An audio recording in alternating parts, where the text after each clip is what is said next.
All right, folks, there's a special vote being held today in the village of Monroe, and the handful of residents who live in the proposed Kiryas Joel land annexation zone are heading to the polls to decide whether or not to accept this deal. News 12's Blaise Gomez is in Monroe tonight for us. Blaise, this is an interesting story. A lot of people may not have realized a small handful of people also hold this whole deal in their hands. Scott, there are less than 100 people who could vote here tonight at this special election here in Monroe. And while those numbers may be small, the outcome of their decision is huge.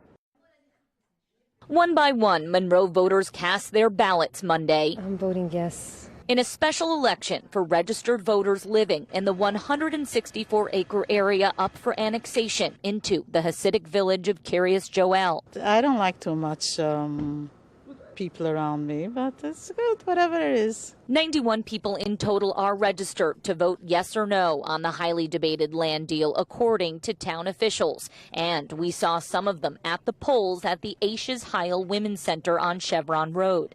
Their vote no, either ending the controversial plan tonight or yes, allowing it to move forward in Supreme Court. If this vote goes through, it still has to wait for the judge's decision. Community activist John Allegro is among a large group who support a lawsuit filed by the county and area towns and villages. Critics allege Kiryas Joel's environmental impact study on the land deal was, quote, rushed and flawed, and say the annexation's high-density housing plans are wrong for the rural area.